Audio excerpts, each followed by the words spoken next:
Hello everybody, I've started a little project of my own. It's about halfway done already, but I can explain how I did it. I am making a HHO generator, or as others call it, a fuel cell. The materials I'm using is a 4-foot section of rubber hose, 2-inch bolts. There's 3 nuts on each one and 4 washers. You can see that. I had it nut, 4 washers, nut, rubber grommet, and then another nut. You will need rubber grommets if you want to be able to take this apart without getting the shit shocked out of you. I got these for $3. You can get a whole bag of them. You got extras if you drop any. Another thing you will need... Another thing you will need are plastic screws, plastic nuts, and nylon washers. Now, when you buy the screws, these come in packs of 2s. When you buy the nuts, they come in a pack of 4 like this. The washers come in a pack of 4 like the nuts do. You'll need 4 of these, but I don't have 4, so I'm going to have to cut one, take 2 and cut them in half so I can get about the same length. And you're going to need some stainless steel plates. Stainless steel because it works best and it doesn't corrode as fast. Did I mention that you needed 2 mason jars, or a container, 2 containers about the same size of your choice? Now, what I did with this mason jar is I took it, I drilled 3 holes in it, I put the nuts and then the tube about 1/2 inch, and then I super glued the tube on there to make it airtight, and the rubber grommets go in. Of course, you should know they go in the hole, and they insulate it so you don't get the crap shocked out of you. But the whole idea was this is that for this is for your car. Believe it or not, you can look them up. They actually have a website. Sorry about that little cut. I had a conversation with my mother. But like I was saying, you can actually hook these up to your car, and the reason why is gas mileage, torque. You get more torque, more horsepower. On any car, when your gas goes into the engine through carburetor or fuel injectors, you only get a 30% burn. Adding a little bit of hydrogen, this little tube, will give you 100% burn. It'll completely clean your engine. I was watching a video, they said it'll practically steam clean the inside of your engine. And you can watch all the stuff come out of the tailpipe right in front of you. And how you know it's working is because water will come out of the tailpipe. After the hydrogen burns off, it turns to water and it comes out your tailpipe. You will also get almost zero emissions because you're burning off every bit of that gas. With the normal 30% burn, that means 70% of your gasoline, carbon dioxide, and everything like that is coming out your tailpipe.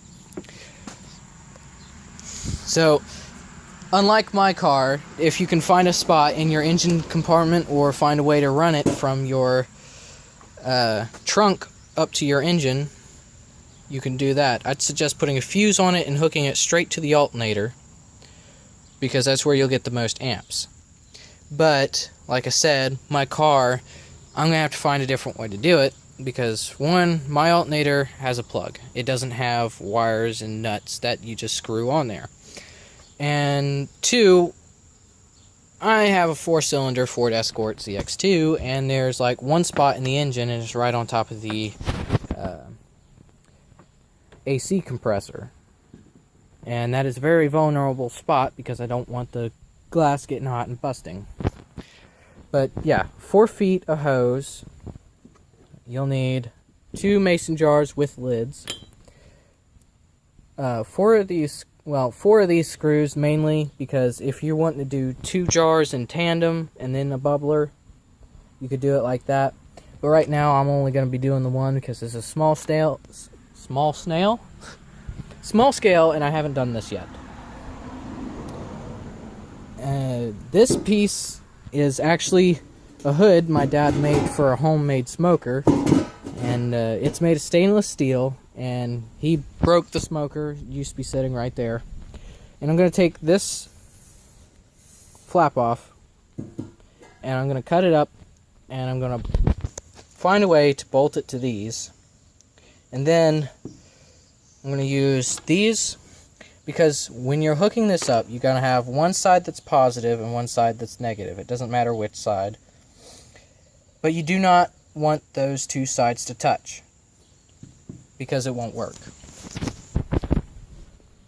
But until I can find a way to cut up this stainless steel, I will leave you guys to it to get your materials ready, and I will probably make a follow-up video later this evening.